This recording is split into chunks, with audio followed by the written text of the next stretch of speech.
जय हिंद साथियों, स्वागत है आपका self study classes with Sumit Jain YouTube channel में। दोस्तों, हिंदी साहित्य की निरंतर अपनी सीरीज चल रही है जिसमें ट्रिक के माध्यम से हम बहुत सारे प्रश्नों का, रचनाओं को याद करने का प्रयास करते हैं। सुबह रोज 9:30 बजे 9:30 पर आपको हिंदी साहित्य का ट्रिकी वीडियो मिलता है, तो देखना ना भूलें। सभी लोग देखें, वीडियो को लाइक करें और शेयर करें। अगर आप नेट एग्जाम की तैयारी कर रहे हैं, JRF, PGT, RPSC या फिर जहां पर हिंदी साहित्य पूछा जाता है, पंजाब मास्टर कार्ड, उसके लिए वीडियो बहुत ही महत्वपूर्ण है। ठीक है, तो स्टार्ट करते हैं। दोस्तों, आपसे निवेदन करूंगा कि वीडियो को लाइक करें, चैनल को सब्सक्राइब कर लें और बेल आइकन को दबाकर ऑल पर क्लिक जरूर करें। ठीक है, स्टार्ट करते हैं दोस्तों आज का ये वीडियो। दोस्तों, आपका जो पहला प्रश्न है आज का कि कामायनी की रचनाकार कौन है। अब आपको बताना है, 4 सेकंड आपको दिए जाते हैं। कामायनी की रचनाकार आपको बताना है। तब तक मैं आपको बता दूं दोस्तों कि आप किसी भी प्रकार की कामना करने कहाँ जाते हो। कहाँ जाते हो कामना करने? शंकर जी के पास जाते हो, बोलते हो भगवान मेरी कामना, मेरी मनोकामना क्या कर देना, पूर्ण कर देना, मुझे एग्जाम पास करवा देना। कामना करने जाते हो ना, तो कामना से होगा कामायनी, और कामना करने जाते हो शंकर जी के पास, तो कामायनी जो महाकाव्य होगा वो किसका होगा? किसका होगा? जयशंकर प्रसाद, यानी कि जो विकल्प नंबर 1 है वो आपका बिल्कुल सही हो जाएगा। और जयशंकर प्रसाद छायावाद के प्रवर्तक माने जाते हैं, आपको पता है। ठीक है, याद रख लेना, है ना। और दोस्तों, ये जो कामायनी है ये इनका महाकाव्य है, और इसमें कितने सर्ग हैं? तो इसमें 15 सर्ग माने जाते हैं। ठीक है, ये चीज भी आपको याद रखना है। कामायनी में कितने सर्ग हैं? 15 सर्ग हैं। ठीक है, अगला क्वेश्चन देखते हैं। तुलसीदास किसकी रचना है? दोस्तों, अभी तक आपने नाम सुना होगा तुलसीदास, है ना। कवि सुन लिया आपने, कवि का नाम, लेकिन अब रचना का नाम भी तुलसीदास। क्या बात है। तो जल्दी से आपको बताना है ये रचना किसकी है। और आपको पता है दोस्तों कि जो तुलसीदास कवि हुए हैं वो क्या थे? हिंदी साहित्य में सूर्य के समान थे, क्योंकि इन्होंने ऐसा महाकाव्य दिया है जिसने पूरे हिंदी साहित्य को क्या कर दिया? भक्तिमय बना दिया, है ना। भक्ति काल को तो स्वर्ण युग कहलवा ही दिया है। और जो तुलसीदास हैं वो क्या थे? सूर्य के समान थे। तो तुलसीदास रचना किसकी होगी? सूर्यकांत त्रिपाठी निराला की। ठीक है, निराला की होगी, यानी विकल्प नंबर जो बी है वो आपका बिल्कुल सही हो जाएगा, बी नंबर। अगला बताना है दोस्तों, नीला चांद किसकी रचना है? नीला चांद किसकी रचना है? तो आपका बिल्कुल सही आंसर क्या हो जाएगा? आपको पता है कि शंकर जी जो होते हैं, शिव जी जो होते हैं, उनके सिर पर यहाँ पर देखो क्या है? चांद है, चांद। और चांद कैसा है? नीला चांद। किसके? किसके मस्तिष्क पर है? शिव के। तो नीला चांद रचना किसकी होगी? किसकी होगी? शिव प्रसाद से है, यानी कि जो आपका विकल्प नंबर आ है वो बिल्कुल सही हो जाएगा। अब कभी भी आपसे पूछा जाएगा, आप कभी नहीं भूलोगे नीला चांद किसकी रचना, आपसे पूछा जाएगा, बोले नीला चांद तो शिव जी के मस्तिष्क पर, यानी कि शिव प्रसाद से है। ठीक है, अगला बताना है, राग दरबारी की रचनाकार कौन है? राग दरबारी, जी हाँ दोस्तों, राग दरबारी बताना है। आप क्या बोलते हो कि दरबार में तो मेरा लाल बैठा है, दरबार में मेरा लाल बैठा है, तो राग दरबारी किसकी रचना होगी? श्रीलाल की होगी कि रामचंद्र शुक्ल की होगी? आपने देख लिया ना कि दरबार में कौन बैठा है? लाल बैठा है, तो श्रीलाल शुक्ल, यानी कि जो आपका विकल्प नंबर 1 है वो बिल्कुल सही हो जाएगा, 1 नंबर। ठीक है, अगला क्वेश्चन देखते हैं दोस्तों, प्रिय प्रवास की रचनाकार कौन है? आप अपना टेस्ट भी करते जाएं और ट्रिक से याद भी होता जाएगा। अब एक चीज बताना दोस्तों कि आपको सबसे प्रिय क्या है? क्या है प्रिय? अयोध्या। अयोध्या आपके लिए बहुत सबसे प्रिय है, क्योंकि राम की जन्मभूमि है अयोध्या, आपके लिए प्रिय है। ठीक है कि नहीं है? कमेंट में बता देना। सभी को प्रिय है, तो प्रिय प्रवास किसकी होगी? अयोध्या से उपाध्याय हरिऔध की। ठीक है, तो याद रख लेना, प्रिय क्या है? अयोध्या। तो प्रिय प्रवास खड़ी बोली का प्रथम महाकाव्य माना जाता है ना। प्रिय प्रवास और अयोध्या से उपाध्याय हरिऔध का है, और हरिऔध द्विवेदी युग के कवि माने जाते हैं। तो ये चीज भी आपको याद रखनी है। कितनी नाव में कितनी बार की रचनाकार कौन है? कितनी नाव में कितनी बार। अब आपसे कहा जाए कि आप कितनी नाव में कितनी बार बैठे, तो बोले सर अज्ञेय, पता नहीं मुझे, बहुत बार बैठे। अज्ञेय है, क्या है? अज्ञेय है, अज्ञात है ना। तो कितनी नाव में कितनी बार? अज्ञेय। कितनी नाव में कितनी बार? अज्ञेय। तो विकल्प नंबर जो आ है वो बिल्कुल सही हो जाएगा। ठीक है, प्रयोगवाद के श्रेष्ठ कवि माने जाते हैं दोस्तों अज्ञेय जी। ठीक है, नेक्स्ट बताना है आपको अशोक के फूल किसकी रचना है। 4 विकल्प हैं, अशोक के फूल बताना है। और मैं आपको बता दूं कि 2 सेकंड में आप अपने उत्तर का चयन कर लेना। और जो अशोक के फूल है दोस्तों, चित्र में भी आप देख रहे हैं कि अशोक एक फूल फूलेगा कि 1000, अशोक में कितने फूल होंगे? एक फूल होगा कि 1000 फूल होंगे? तो आपने सही बताया कि सर 1000 फूल होंगे। तो अशोक के फूल रचना किसकी हो जाएगी? किसकी होगी? 1000 फूल होंगे तो हजारी प्रसाद द्विवेदी, यानी कि जो विकल्प नंबर आपका आ है वो बिल्कुल सही हो जाएगा। ठीक है, अब अगला बताना है दोस्तों जूही की कली रचनाकार कौन है? जूही की कली के रचनाकार, ये दोस्तों प्रथम छंद मुक्त रचना मानी जाती है। ठीक है, और जब जूही की कली है, जूही की कली है, तो ये कली कैसी होगी? निराली ही होगी, है ना। निराली ही कली होगी, छंद मुक्त रचना है। और ये जूही की कली निराला जी की रचना, क्योंकि ये कली कैसी है? निराली, तो निराला जी की रचना है। आ नंबर आपका बिल्कुल सही होगा। ठीक है, ये क्रांतिकारी कवि कहे जाते हैं दोस्तों। छायावाद के 4 आधार स्तंभों में प्रमुख स्थान रखते हैं निराला जी। सूर्यकांत त्रिपाठी निराला, तुलसीदास, इनकी रचना हम पढ़ चुके हैं पहले। नदी के दीप रचना किसकी बताना है दोस्तों? हमने पढ़ा था पहले कि कितनी नाव में कितनी बार, आपने बताया सर अज्ञेय। अब मैं पूछ रहा हूं आपसे कि नदी में कितने दीप होते हैं? नदी में कितने दीप होंगे? तब भी आप बोलोगे सर मुझे नहीं पता, अज्ञेय, है ना। अज्ञेय, तो नदी के दीप रचना किसकी होगी? अज्ञेय। ठीक है, अज्ञेय याद रखना। अज्ञेय को सिर्फ अज्ञेय से करना है, ज्ञात नहीं, है ना। एक आती है इनकी रचना कोठरी की बात, कोठरी की बात अज्ञेय। तो नदी के दीप अज्ञेय, यानी आ नंबर आपका बिल्कुल सही होगा। नेक्स्ट है माटी की मूर्तें किसकी रचना है दोस्तों? माटी की मूर्तें आपने देखा होगा दोस्तों कि वृक्षों के नीचे माटी की मूर्तें रखी रहती हैं, उसकी हम पूजन करते हैं। रखी रहती कि नहीं? वृक्ष के नीचे माटी की मूर्तें रखी हैं, उसकी पूजन करते हैं। तो माटी की मूर्तें जो रचना है वो किसकी हो जाएगी? किसकी होगी? वृक्ष के नीचे रखी हैं, तो राम वृक्ष बेनीपुरी, यानी कि जो आपका आ नंबर है वो बिल्कुल सही होगा। आ नंबर, ठीक है, वृक्ष के नीचे माटी की मूर्तें रखी हैं, तो माटी की मूर्तें राम वृक्ष बेनीपुरी। निशा निमंत्रण की रचनाकार कौन है दोस्तों? निशा निमंत्रण बताना है। 4 विकल्प हैं और 4 का उत्तर आपका क्या हो जाएगा? जल्दी बताना। निशा मतलब आपकी होती है क्या? रात्रि, शाम के समय आप क्या करोगे? क्या करोगे? बच्चों का निमंत्रण आपको करना है, बच्चन का निमंत्रण कर लो। बोले शाम के समय, निशा के समय बच्चन का निमंत्रण कर लो, बच्चों का निमंत्रण कर लो। तो निशा निमंत्रण के रचनाकार कौन होंगे? हरिवंश राय बच्चन। हरिवंश राय बच्चन, यानी कि जो 1 नंबर है वो आपका बिल्कुल सही हो जाएगा। ठीक है, आ नंबर।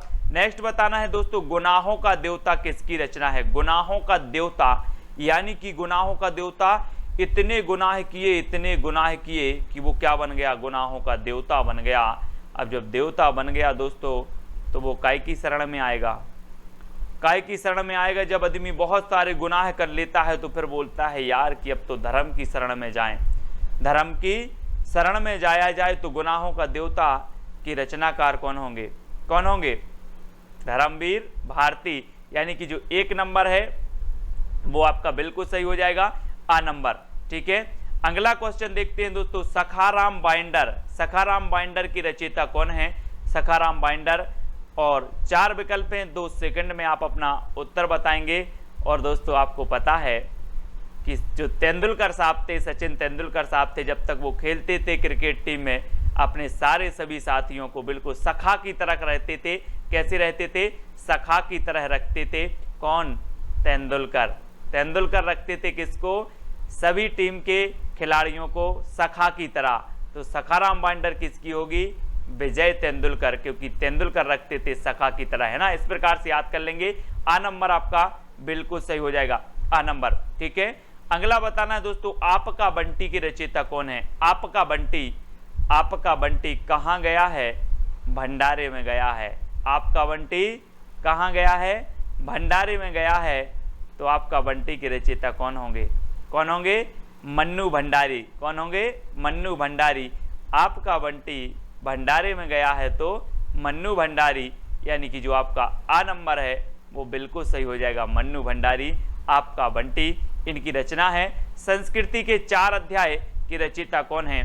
संस्कृति के 4 अध्याय।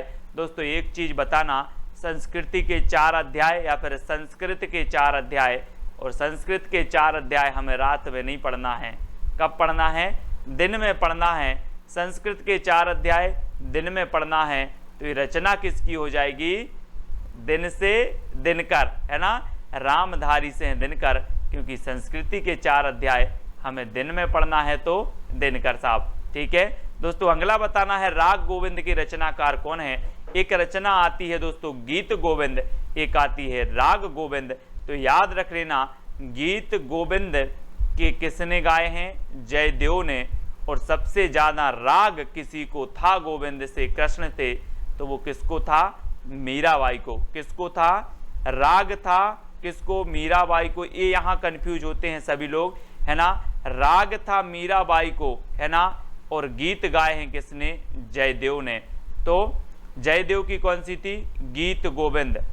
गीत गोविंद जयदेव की थी और राग गोविंद जो रचना है वो मीराबाई की है।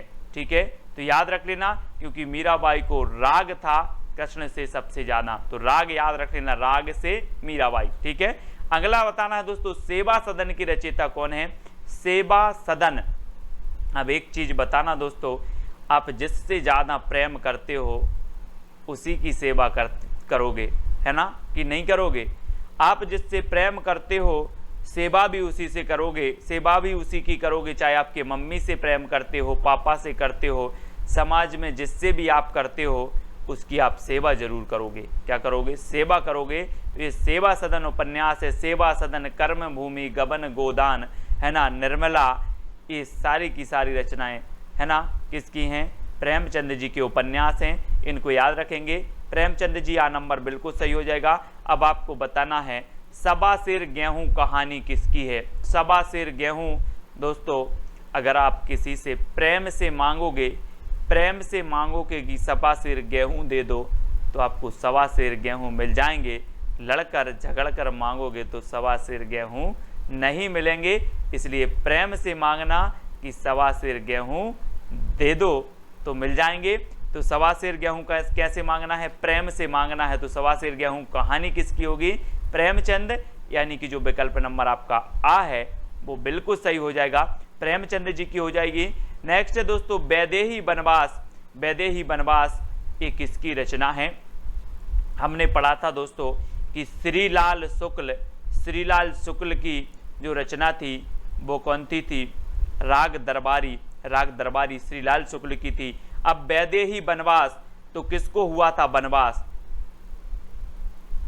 अयोध्या के राजा राम को क्या हुआ था? वनवास हुआ था।